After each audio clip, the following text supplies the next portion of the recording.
All right, let's get started. Welcome everybody to our third webinar as part of the hospital-based medication for addiction treatment webinar series.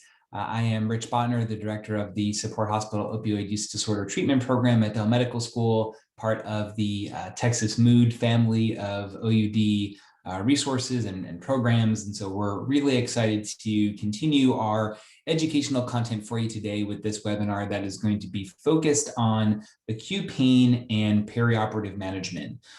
This program actually may not take the full hour, we'll see, which I think is actually symbolic of the fact that I promise this isn't too complicated. I think we get very nervous as a medical community around how to manage acute pain for people with opioid use disorder, especially people engaged in opioid use disorder treatment. So today we'll talk a little bit about how to do that. What are some of the myths? What are some of the approaches that we can use to treat people for their pain when they are hospitalized? Again, if you have any questions at all during the program today, please don't hesitate to go ahead and put those in the chat box or in the questions box, or you can just go ahead and unmute yourself and ask that question. You are totally welcome to do that. Again, this is a pretty small group, so feel free to do so. And then at the end, we will have a couple of cases to talk about as well. Alrighty, nothing to disclose. Today, we're going to, again, cover two main things. So one, we will talk about sort of how to develop a clinical care management plan for people who have opioid use disorder, who come to the hospital with some sort of acute pain crisis. What's the best way to approach pain management for those, in particularly those who are engaged in pharmacotherapy. And then we will talk about the importance of really engaging a multidisciplinary team as you embark on this journey of making sure that we're treating patients where they are at and ensuring that their pain is adequately controlled. This, of course, is the patient-centered thing to do. It's the right thing to do. And you will find that by appropriately treating patients for acute pain, you'll actually start to realize, potentially some reductions in, readmissions, for example, certainly self-discharges, or what we would call, discharges against medical advice, right? That's one of the main concerns when patients leave against medical advice, is that their pain is not being adequately treated. All right, so I do want to remind you from our previous sessions that the sort of course textbook, if you will, is SAMHSA Tip 63. Tip 63 has been around for a really long time. It was recently updated this past June. And so it's a really effective, free, evidence-based publication that has a really impressive list of editors that have designed this and authored this specifically for people who are new to medications for opioid use disorder. In a typical sort of textbook style, type of thing, it's a little bit dry, it's a little bit long, it's got lots and lots of information. And so you are, of course, welcome to read the entire Tip 63. I would recommend maybe actually, using it as a reference when you need. There is a whole section in Tip 63 about acute pain management. I included a URL shortener link. This will actually take you directly to the part of the SAMHSA website where you can go ahead and download Tip 63. And then you'll recall from our previous session that there are two additional resources, the COWS assessment and the initiation algorithm. That will be very important as you continue on this journey. And then today, I'm actually going to introduce you to two more resources, and these will be made available to you after the talk today. One is this acute pain management in patients engaged in buprenorphine treatment for OUD. This is from our colleagues and friends over in the California Bridge program. This, which is an article that Mayo Clinic put out relatively recently, talking about practical approaches to management of pain for people engaged in buprenorphine therapy. And then this, which is the UCSF perioperative management around buprenorphine, that was designed by their anesthesiology group. I will sort of preface this whole talk by saying there isn't a ton of peer-reviewed studies or peer-reviewed data around acute pain management for people engaged in buprenorphine. It's a lot of sort of anecdotal, evidence. It's a lot of sort of what has worked well on an institutional basis. And of course, recognizing the physiology and the pharmacokinetics of both sort of OUD and buprenorphine respectively that lead us to some of these conclusions about best practices for approaching pain in the acute hospitalization and perioperative period. All right, let me go back to my slides here. Ooh. Okay. All right. So those are your resources for today. So let's kind of kick off with some of our main content here. So one is talking, kind of just a little bit about what are some of the myths out there. We all sort of hear the stigma around opioid use disorder when we're working in the hospital. Patients are admitted who have a history, especially who have a history of intravenous drug use or heroin use.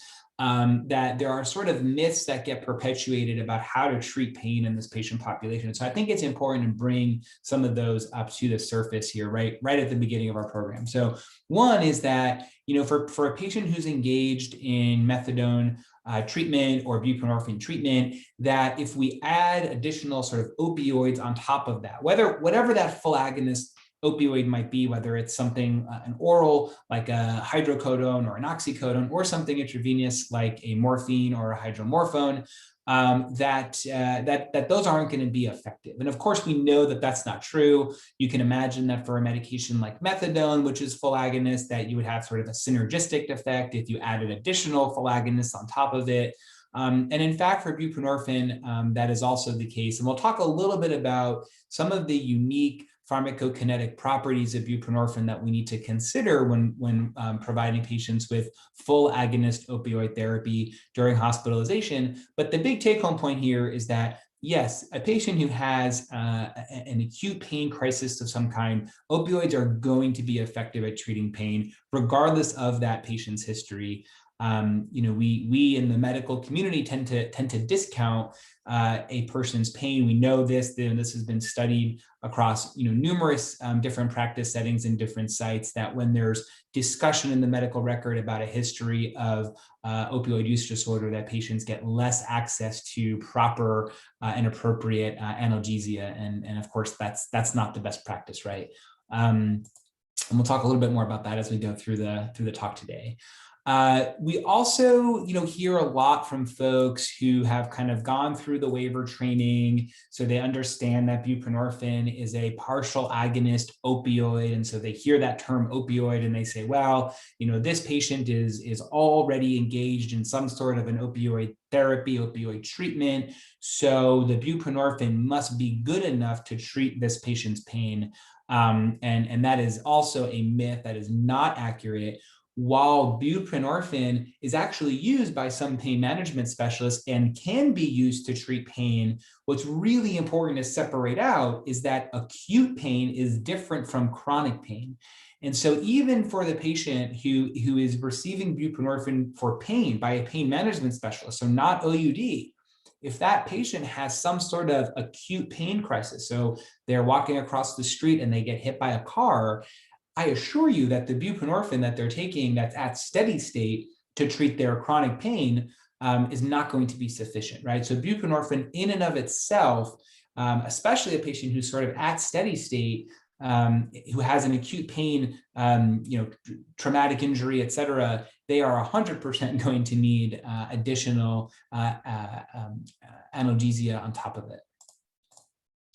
And then finally, one of the myths, actually there's two more here. So the second to last is that buprenorphine blocks all opioids. Again, that's a myth. Buprenorphine does not block all opioids. This is a bit of a misconception that when we teach the waiver course, we sort of propagate that a little bit, right? Because we talk about the super strong affinity or the super strong binding of the buprenorphine to the mu receptors. And part of the teaching is that if you are a patient who's been engaged in buprenorphine therapy and it has reached steady state, that if you misuse an opioid, if you have sort of a recurrence of disease and maybe you use oxycodone, a time or two, the buprenorphine does a pretty good job at blocking the effect of that. But there are opioids that overcome the buprenorphine. A lot of it is sort of a dose-dependent relationship.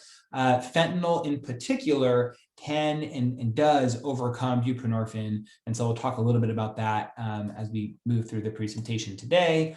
And then probably the biggest myth, if you take nothing else away from the presentation today, it is the myth that buprenorphine should be discontinued at the time of hospitalization or surgery. These medications, buprenorphine and methadone, should be continued. These should be considered similar to heart failure medications, antihypertensive medications, so forth and so on. Of course, I'm being a little bit nuanced there because some of those we don't want to continue perioperatively. But the point is, these are medications for a chronic medical disease, and they must be continued. They do not affect negatively your ability to control perioperative pain by continuing them. And actually, we'll talk a little bit about some data as to why this is a really important thing to do, including some of our own data that is about to get published. So we'll talk a little bit more about that as well. All right, so those are all myths. Myths. We don't like them. You've all probably heard all of these from your colleagues at one point or another. And so that's how we're going to start today, by doing some myth busting. Now, the Mayo Proceedings article that I will share with all of you has this really great conceptual framework for how you approach buprenorphine in the perioperative setting. And I would argue how you approach the patient who's engaged in buprenorphine treatment at all during hospitalization in the event that they're having acute pain. And of course, we know that so many of the conditions that result in hospitalization, whether they're related to a history of opioid use disorder or not, often come along with some sort of pain. And so we really need to think about pain more diligently than I think we do. And I say we, I'm talking in the medical community at large here, certainly no one here. But I think this is a really good framework for how to think about this. And I think I like this in many ways because they have this as kind of a Venn diagram, right? So there's lots of overlap between all of these areas, but we don't often think about these three areas independently, right? We often just think of acute pain as being sort of the same homogeneous type of diagnosis, if you will, from patient to patient, regardless of their history or any of these other factors. And of course, we know that that's not the case. So when we think about this, let's think about it in these three buckets. So if we start on the bottom left, it's considering our environment in the hospital. Now, some hospitals have access to an inpatient pain service. This is not the most go-to, right? I would argue that this should be the gold standard, right? This should be our standard of care. We've been trying to get a pain service at our institution for as long as I've been here and before that, so well over 6 years. And they're really challenging to put together. That would be the best practice. And so if your institution has one of these, of course, you want to lean on them and have discussions about how you're going to approach patients who are engaged in buprenorphine treatment in the perioperative setting. And then you also kind of want to figure out, well, what's the outpatient connection like? This talks about close outpatient follow-up. I would argue, and this is definitely part of our practice, if we have a patient who's admitted, who's engaged in buprenorphine treatment, whether it's buprenorphine treatment by an OBOT, by a buprenorphine provider for opioid use disorder treatment, or by a pain management specialist for the treatment of chronic pain, regardless of the reason the patient is engaged in buprenorphine therapy, I will always, and our team always tries to reach that provider, the prescriber, before the patient goes to the operating room. So when they're admitted, that's one of our first things, because we want to know what that outpatient provider's preference is. As soon as that patient leaves the hospital, they're going to be going back to that provider. So if we make a bunch of changes to the buprenorphine treatment protocol that outpatient clinic has in place, we could very well be doing a disservice to the patient. And of course, this goes for anything when patients are hospitalized, right? We always try and call the outpatient provider. It doesn't always happen with buprenorphine though, and it really should. It's important to know what kind of social support the patient has. This is a really important part of the social history when we are admitting a patient or working with a patient who has a history of OUD. And if they're engaged in buprenorphine therapy, this is always one of the questions that we're asking. And then what sort of infrastructure does your institution have for multimodal pain approaches? Now, this is something that most hospitals have gotten extremely good at, right? We have spent the last 5+ years as hospitals across the country trying to figure out how do we better control access to opioids, right? And how do we ensure, especially on the perioperative side, on the surgical services side of the hospital, that patients are not going home with high MMEs, high numbers of pills, so forth and so on. This has been a real focal point for a long time. Most hospitals today, as a result, have these multimodal pain approaches. They are either set up as sort of order sets in the electronic health record, they're set up as sort of things in writing that you can go and look at and then make your own clinical decisions from there. But these are pretty important to think about. And we're not going to necessarily touch on multimodal pain approaches here because we're really going to focus on the patient who's engaged in buprenorphine therapy, but multimodal is a part of that, right? So acetaminophen, NSAIDs, so forth and so on. That's all part of our approach to the patient who's engaged in buprenorphine treatment, just like it would be part of our approach to the patient who was not engaged in buprenorphine treatment and did not have a history of OUD. So I'll take for granted that most, if not all of you, are familiar with your institution's multimodal pain approaches, and if you're not, let's learn about them together because that's going to be an important thing to know about. Okay, moving sort of counterclockwise here, let's talk about the patient, right? The most important of all. What is the indication for the buprenorphine? So it's interesting. Buprenorphine has been used for a while for chronic pain. Of course, it's being used a lot more now for opioid use disorder treatment. And if you look at the data as far as how much buprenorphine is being dispensed, it of course is going up dramatically as the months and years go on. And that's more for the OUD piece of it than the chronic pain piece. And so we're seeing it more and more in the hospital now. As you can imagine, as we have continued to promote buprenorphine as a medication for opioid use disorder treatment, that is where most providers in our institution, that's sort of where their headspace goes when they see a patient admitted on buprenorphine. And this will happen to you at your institution as well, where you will get phone calls asking for advice or asking for consultations for patients who are engaged in buprenorphine therapy for pain. It's prescribed by a pain management specialist. That patient has no formal history of an opioid use disorder diagnosis. And it has happened at our institution where it ends up in the medical record, history of opioid use disorder on buprenorphine, because early on, we didn't do a good enough job making sure that people understood that buprenorphine has more than one indication.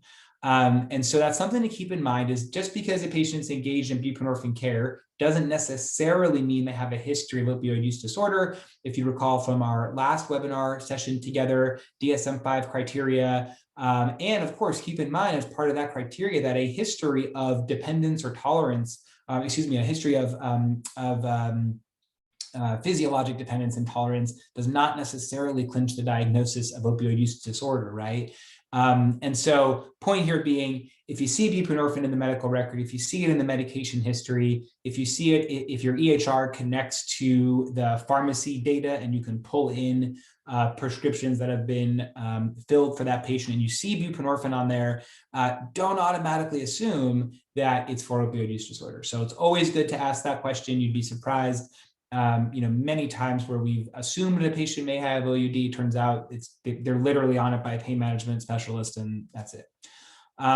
Okay, what dose and formulation is the patient currently taking? That's a very important point to clarify. I will say it is not uncommon. It is very common for the pharmacy import data. So if your EHR connects to the pharmacies and allows you to import dispense data, that is based on pharmacy benefit manager data. and the SIGs, the instructions and the quantities and whatnot, for whatever reason, for controlled substances are not always accurate. So if you see buprenorphine on there, it is always, always, always in your best interest to confirm what dose they take and at what frequency. Oftentimes it shows up as a QD medication in the pharmacy benefit system, but the patient is taking it, BID or TID or whatever. Talk a little bit with the patient about if they have had surgery before while engaged in buprenorphine therapy. That's a great question to ask, because if the answer is yes, you can then have a really good discussion about what it was like for them in the perioperative period. And patients are typically very good historians around their buprenorphine care and their approaches to analgesia. All right, then the last but certainly not least of this is what about the acute pain? What is causing the pain, right? So number one, is this an emergent type of procedure or is it an elective type of procedure? Obviously, if you have an elective procedure, you've bought yourself a little bit of time, a little bit of space to do a little bit more planning around buprenorphine, and we'll talk about why that's important in just a few minutes.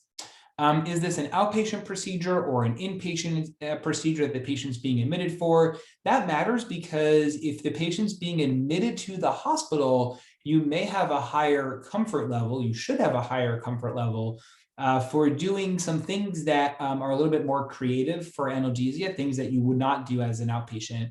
And we'll talk about that in a minute here. Is it a major surgery or a minor surgery? What do you anticipate the analgesic requirement to be afterwards? And a great question to ask is regional anesthesia possible? When we first started doing our work at Del Seaton in Austin 4 years ago, our anesthesiologists were not particularly interested in partnering with us during the perioperative period.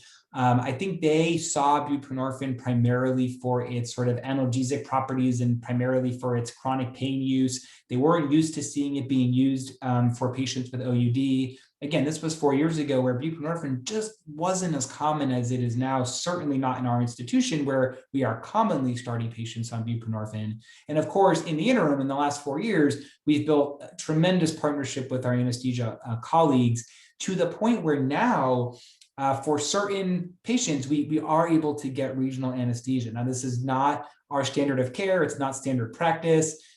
Regional anesthesia obviously has its own risks. It is a bit of a time commitment on the part of the anesthesia service. There's obviously added expense that goes along with it. And so this is not our go-to. It's not every patient who has a lower extremity abscess is getting a regional anesthesia. But for some of our patients, this has been a true lifesaver. Had we not built those relationships with anesthesia department before kind of asking this question, they would have, of course, said no. But it was because we've built these relationships over time that when we go to them with complex cases, they're happy to help. So regional anesthesia, not our go-to, but absolutely something to have in your back pocket. And laying the groundwork for that up front is a really smart thing to do so that when you need it, it's there and you have good partnerships with anesthesia. All right. Let's get into some of the meat here. So pain control for the patient engaged in buprenorphine treatment. Number one, we already talked about this, is multimodal pain control.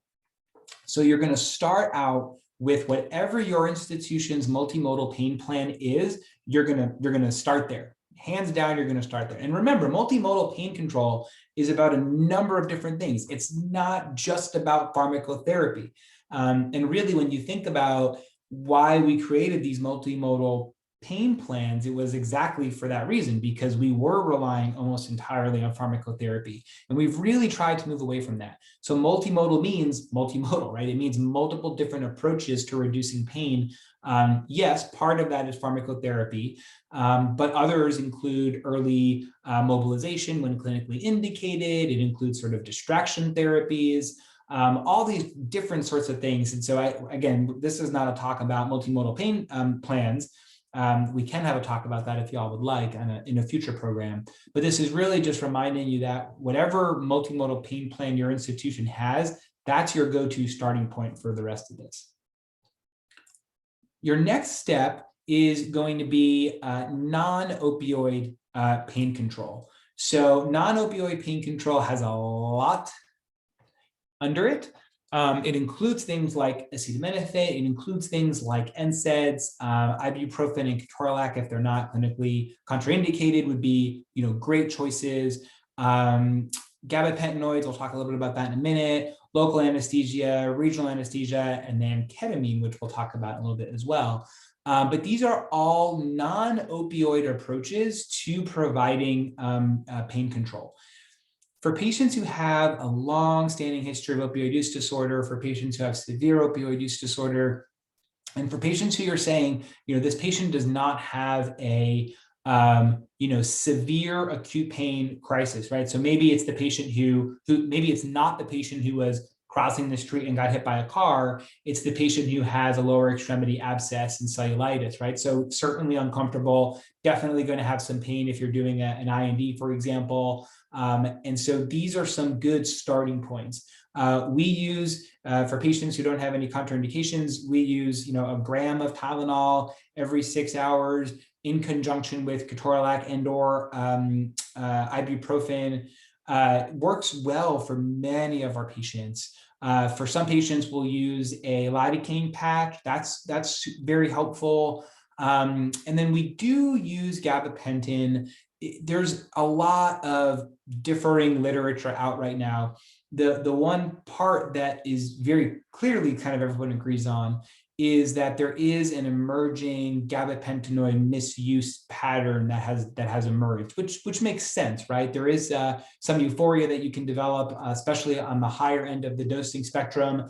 And with so much of the opioid supply being constrained with all of these new sort of multimodal approaches and new laws around how much opioid we can prescribe, of course, we're going to have less opioids in circulation. And so there's been a bit of a swing of the pendulum now to misusing gabapentinoids.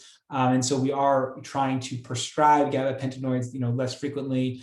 I will say there does appear to maybe be some benefit kind of in the hospital for acute pain, some synergistic effects. Remember, gabapentinoids were made for nerve pain. It's for neuropathic pain. But it does seem to be helpful for our patients in the hospital. We do use it, but we are very careful about prescribing this at discharge. So we use it kind of short term. It helps some patients, doesn't help others. But then when it comes time for discharge, unless there's an actual diagnosis of neuropathic pain, then we do not usually prescribe it at that time. Regional anesthesia, we kind of just talked about. And then, ketamine, gosh, we could have a whole talk just about ketamine. This is a very quickly emerging area of the literature. There's so much out there right now about ketamine. At our institution, ketamine is restricted to the ICU setting or the emergency department setting. We do use it a lot in the emergency department for a variety of different things. And of course, this is really going to be for the patient who has severe acute pain.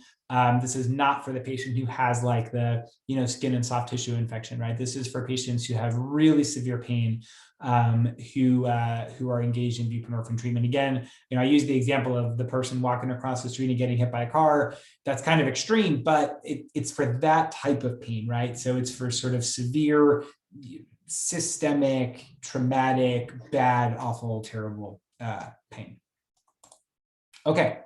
Let's talk about the pharmacokinetic piece of this, which I think is an important part of this. So I mentioned earlier that buprenorphine binds to the mu receptor. It has partial agonist activity at the mu receptor. This is what we talked about in our last webinar together. And that maintenance therapy is not adequate for acute analgesic purposes, right? You have to consider tolerance at the mu receptor. And then on top of that, for patients who have a history of severe opioid use disorder, there is this opioid-induced hyperalgesia that results in really a lot of challenges to achieve appropriate analgesia. And the other piece to this, which we don't talk enough about, is that pain is a challenging thing in general, right? There is this sort of subjective, objective component of pain that makes it, challenging. And that many of our patients have co-occurring mental health diagnoses. We know that depression and anxiety is very closely linked to substance use disorders as a whole, including opioid use disorder. And so some of our patients internalize, pain as being something that they palliate with opioids, when that pain may actually be more depression, anxiety than physical pain. And it's a really hard thing to tease out, especially in the hospital setting, right? And in patients who we maybe don't know that well, because we're just meeting them for the first time during an acute hospitalization, during an acute crisis.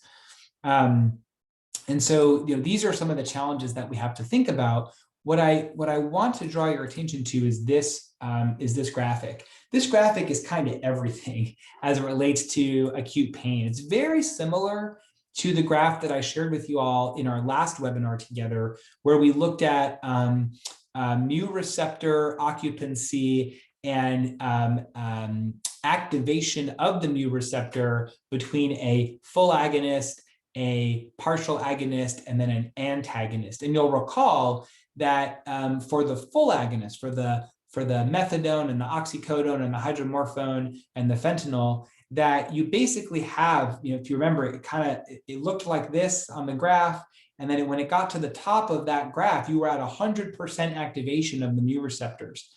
And for buprenorphine, which was a partial agonist, it went up only about halfway. And then you had that ceiling effect.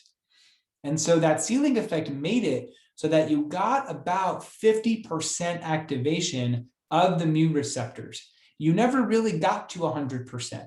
So you can imagine that if you're binding, very strongly to those mu receptors, but only about 50% activation of those mu receptors, that you'll get some of that analgesia, right? You'll get some of that pain relief because you're still activating the mu receptor, but you won't have the risk of the respiratory depression and death because you're not activating it fully. You're not activating it to 100%.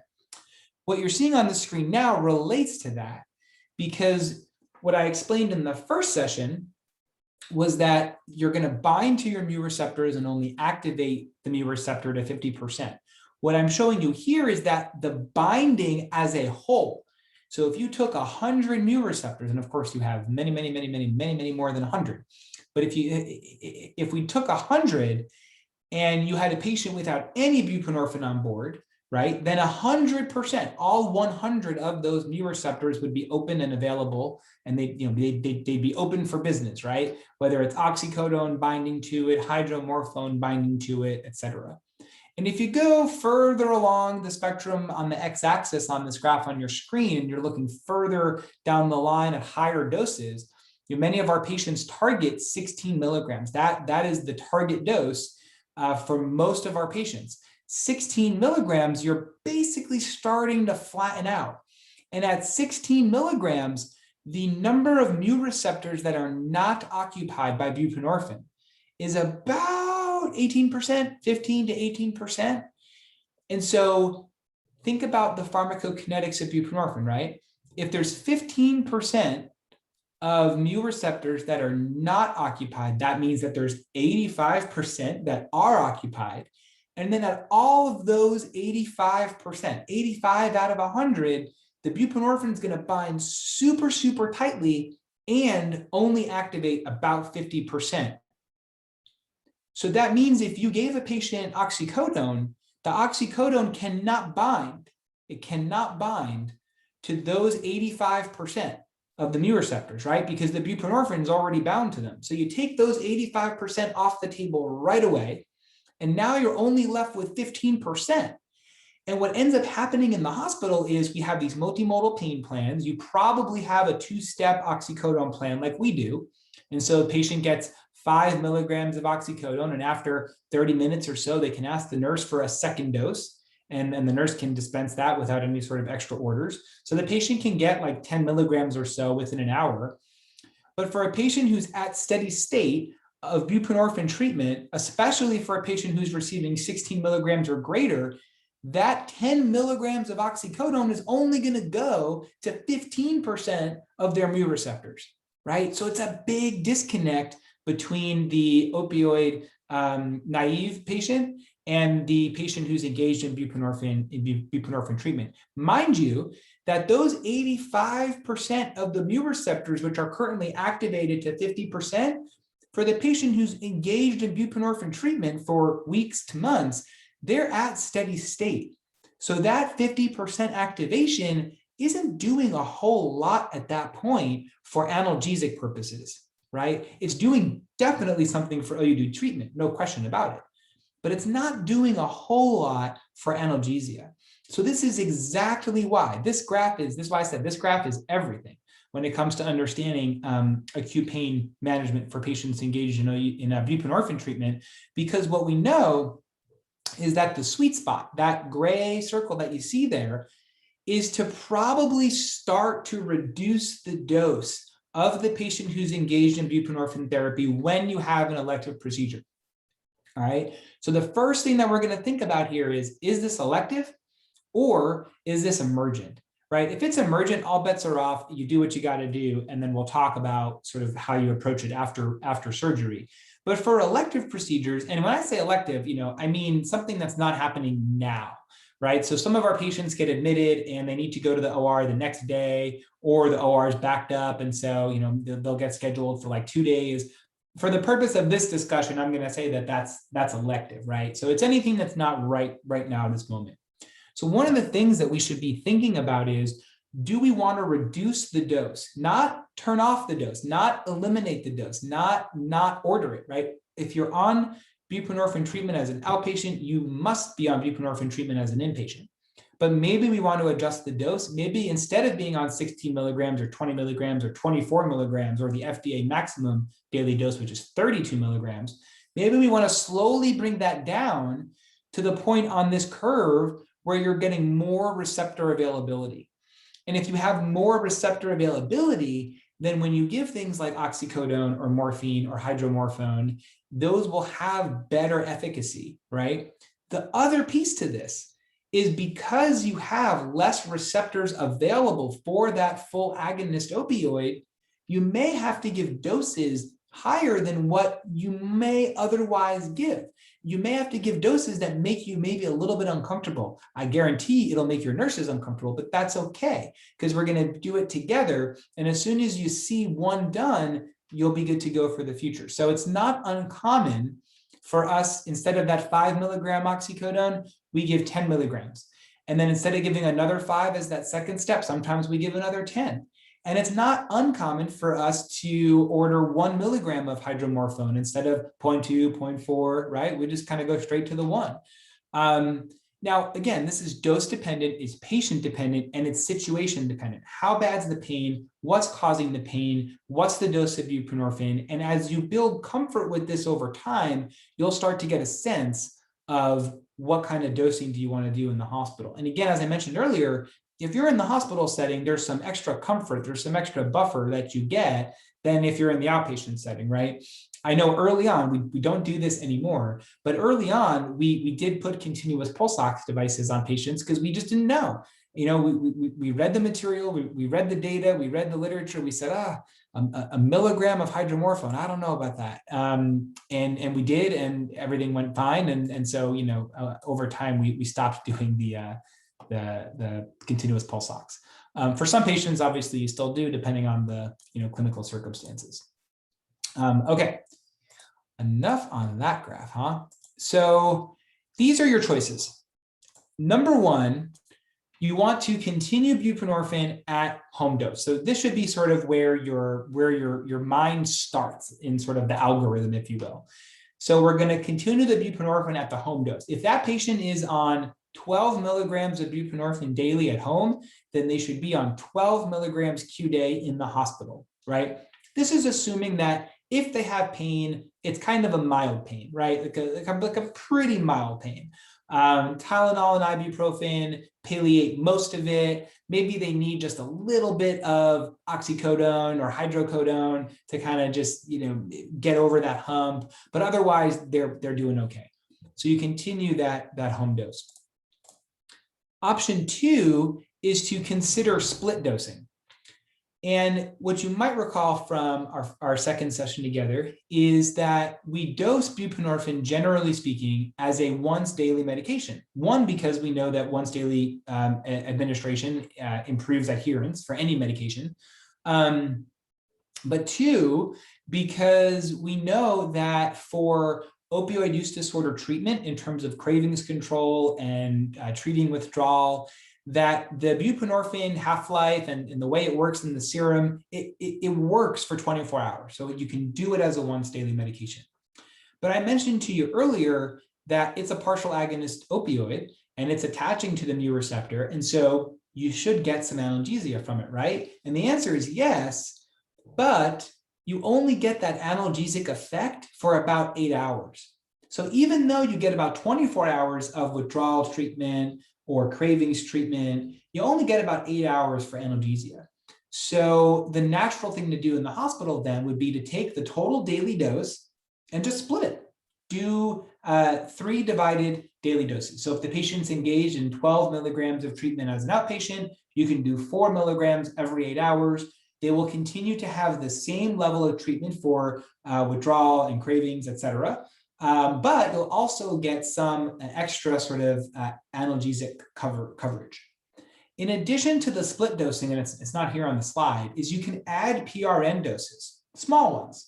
And so for, again, using the example of the patient who's engaged in 12 milligrams daily at home, you could do 4, 4, and 4, so 4 TID. And then you can add 2 milligrams PRN. And you could do that every 8 hours as well, right? So that means every 4 hours they're getting something if they want it, right? And we find that that works very well for patients as well. Again, this is for patients who have sort of mild to moderate pain, right? Moderate pain, if you do the TID dosing and add the low dose PRNs, that works for most patients. But don't be afraid to add on that full agonist therapy if you need to.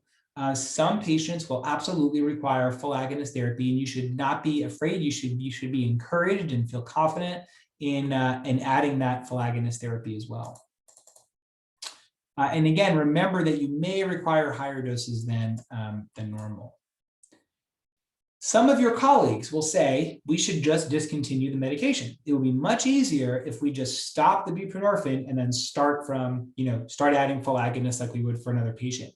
This is risky, right? One, because if you stop the buprenorphine in the hospital, you're just going to have to restart it, right? That's on you in the hospital, right? If we discontinue the medication, we're responsible for restarting it when the patient gets discharged, no matter what, right? Unless we've talked to the outpatient provider and they've said, no, we'll take care of it. It's risky. It's risky because when you take away that strong affinity of the mu receptors to the mu receptors of the buprenorphine, now you've made available all of the receptors, and there's a chance that you could trigger a recurrence of disease, right? You're going to take all this full agonist opioid and insert it into all of the mu receptors instead of being a little bit more controlled and sensitive about it. And so there's definitely a chance for recurrence of disease, which of course can result in an overdose and can result in high mortality. Now, I can't share the article with you yet because it's embargoed, darn, and we're only like 2 weeks away from it coming out. But I will tell you, and this is specific to our hospital system, there is a big gap in the literature around how to approach buprenorphine in the perioperative setting. One of our pharmacy residents did a retrospective TARP study from our entire hospital system over 2 or 3 years, I can't remember. And he found 50 patients who were engaged in buprenorphine as an outpatient. And he tracked in the charts patients who were continued on buprenorphine during the perioperative period versus those who were not continued on buprenorphine during perioperative period. And what did we find on the flip side? That patients who did not have their buprenorphine continued used much higher doses of morphine. The MMEs that were being ordered and dispensed to those patients were significantly higher, and of course I'm drawing a blank on the numbers, from patients who were continued on buprenorphine therapy. And so again, we have to be smart about this. And the answer is almost always, unless there's extenuating circumstances, to continue the buprenorphine therapy. Okay, and then I just want to share this with you.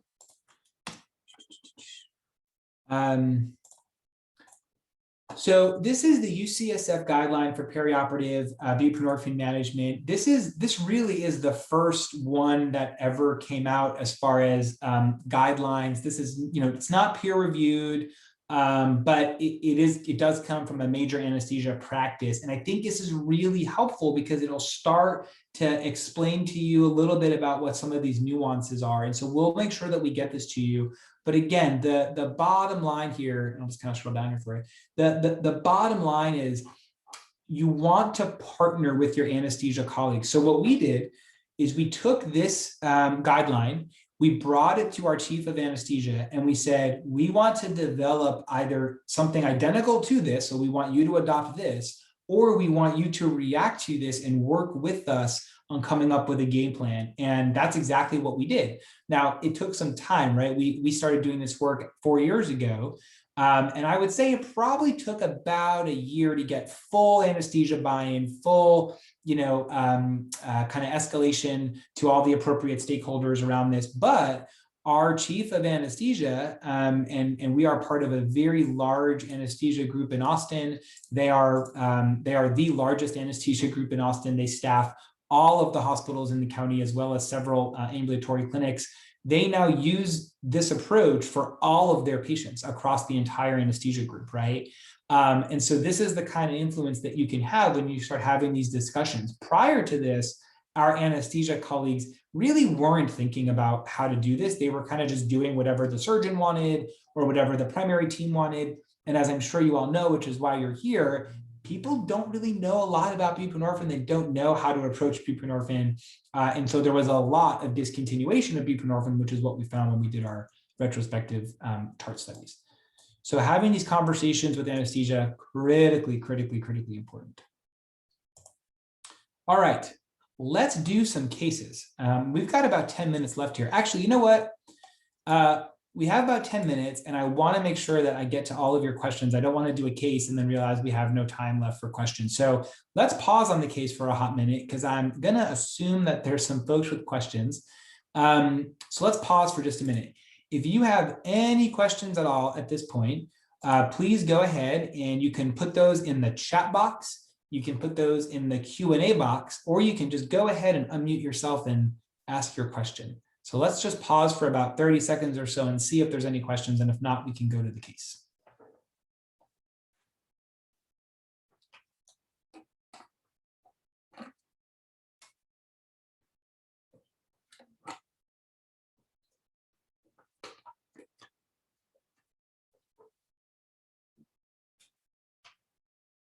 Any takers? All right. Nothing yet. I'll go ahead and I'll start this first case. But again, any questions at all, go ahead and type those in to the chat box.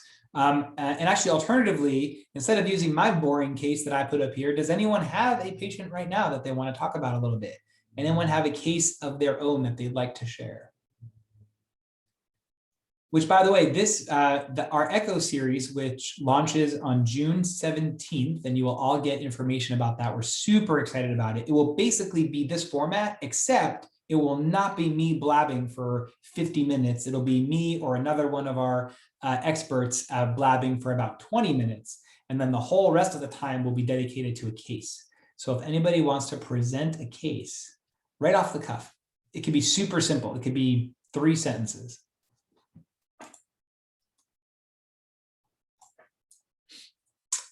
So there is a question.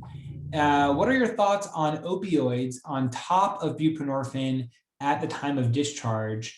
The ACM guidelines basically say that it's safe in the hospital, but not really sure about what to do upon discharge. So very good question. This is one of those things where I would say it's critical to know what the outpatient follow-up plan is. We will not prescribe full agonist opioids for patients engaged in OUD treatment at discharge unless we've had that conversation with the outpatient provider, and one, that outpatient provider, who again knows the patient better than we do in the hospital, agrees to that and says, one, that this is part of our practice. Two, I know this patient, and the story makes sense, and so forth and so on. But then the second part of that is making sure that that patient has follow-up relatively soon, right? We don't want to be, first of all, we can't be providing 50 pills of oxycodone. But no matter what that follow-up is going to be, we want to make sure that it's relatively soon, relatively quick, because we don't want patients to be in pain. Again, if they're having a lot of acute pain, that could be enough to trigger a recurrence of disease, right? And so generally speaking, we do not prescribe on top of Bup, but we do if we've had conversations with the outpatient provider. Great question. Thanks for asking. All right. Any other questions or cases? No one else typed a case in, so let's go ahead and we'll use mine for now. But feel free to jump in here. Okay, so Mr. Smith, 50-year-old male, history of OUD, has been engaged in buprenorphine therapy as an outpatient. Presents to the ER for left upper extremity fracture. There are plans for him to go to the operating room with the orthopedic service the next morning. He's complaining of 10 out of 10 pain in the ER. So what do you do? He's complaining of 10 out of 10 pain in the ER, and he's got a fracture. He's going to be going to the OR in the morning. So are we going to continue his buprenorphine? That'll be question one. And y'all can use the chat box. There we go. Thank you, Emily. Emily says yes. Thank you, Emily. That is 100% correct. So we're going to continue his buprenorphine. He's got a fracture. What are we going to do next? Is continuing his buprenorphine is probably not going to do the trick, right? And again, these are acute pain emergencies. These are acute pain events. And so if you have an acute fracture, is giving an oral pain medicine going to do the trick in the ER where I'm sure they're manipulating that extremity? Probably not, right? So we're probably thinking about something intravenous here. And so what might you say for a patient who needs intravenous opioid analgesia, who's engaged in buprenorphine treatment as an outpatient? Are we going to use morphine? Do we maybe want to use hydromorphone? Any thoughts? Doing these cases in an online environment is always a bit strange. Go ahead and use the chat box there. So the answer here is, by the way, that as most things in medicine, there is no one single answer, right? You could use hydromorphone, you could use fentanyl. Fentanyl will overcome the buprenorphine better than any of the other opioids. It typically has to be administered as a drip. You're talking about an ICU admission, not something we would typically do for someone who has a upper extremity fracture in and of itself. Typically, it's something we would do for someone who has more sort of polytrauma. All right, so yeah, probably some morphine or hydromorphone, slightly higher doses than what we may have used, for a patient who's not engaged in buprenorphine treatment. All right, Mr. Smith arrives on the acute care unit. His nurse pages you and states he's still having pain. So he was down in the ER. He got, let's say, 0.5 milligram of Dilaudid. Now he's up on the floor, and the nurse is calling and saying he's still having pain.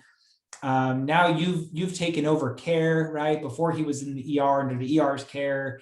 And so now you have to come up with more of a kind of longitudinal pain plan for him during hospitalization. What would you say?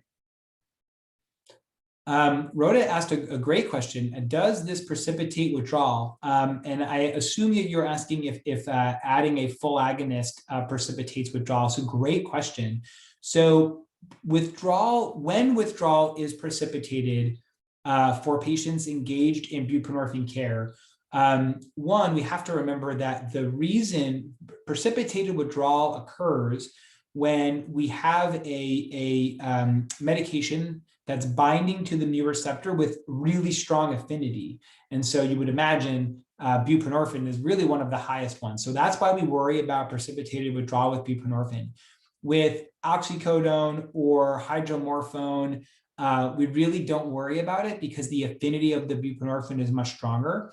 For fentanyl, we also don't worry about it because fentanyl can overcome the affinity of the buprenorphine, but it's overcoming the affinity of the buprenorphine and then attaching to the mu receptor as a full agonist. So you don't have to worry about precipitated withdrawal. The reason we worry about it with buprenorphine is because you risk replacing a full agonist in that mu receptor, heroin, for example, with a partial agonist, which is the buprenorphine. And so you accelerate that natural dissociation and you change it from a full agonist to a partial agonist. So there is really no risk of precipitated withdrawal when adding fentanyl. And again, just remember, we talked about this in our last session, that precipitated withdrawal is a risk, but it really doesn't happen as much as you would be led to believe by the X-waiver class and so forth. So, you have to be careful to avoid it, but you shouldn't be fearful of it either. All right. So let me see where we are with time here. We only have a few minutes left. So, so the patient arrives, the nurse calls you. So you have a number of choices here, right? You can start doing the TID dosing for the buprenorphine. You can and should add the non-opioid analgesic therapy. So Tylenol, ibuprofen, other NSAIDs, et cetera. And you can make some of those PRN buprenorphine doses available as well. All right, and then finally, the orthopedic team confirms that the plan is going to be to go to the operating room the next day. And so this is kind of a trick question that we're not going to have time to get to, but this is basically, what do you do before surgery?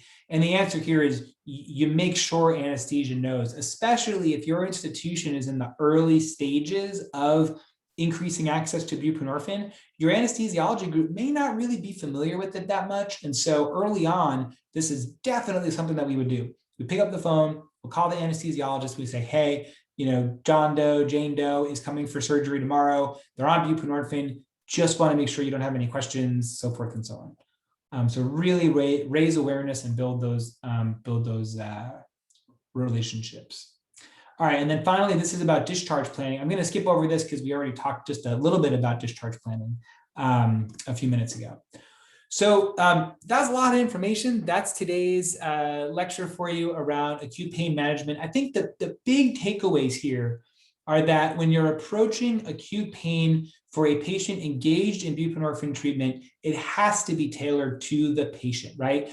Everything I presented to you today is a suggestion based on the evidence as we know it. This is one area of the literature that just doesn't have a ton.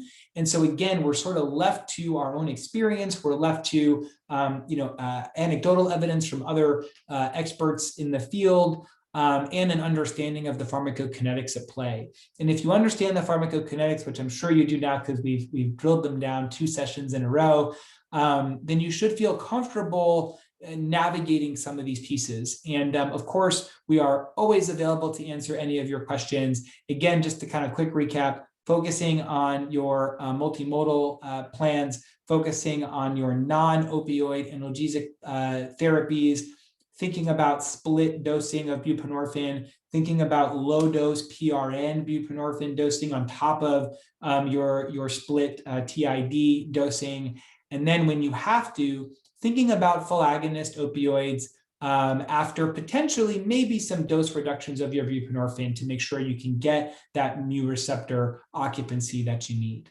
And we will share some of those resources again with you from today that I had on the screen. And with that, we are at time, but I will stay. So if you have any questions at all, please go ahead. You can unmute, you can put them in the chat box or in the Q&A box. And if you have any questions at all, please feel free to put those in now. Otherwise, We will see you next week for part 4 of our webinar series. And please don't forget, June 17th, we're launching our ECHO. We're super excited about it, and we hope you will participate in that as well. And with that, thanks for coming, and we'll take any questions.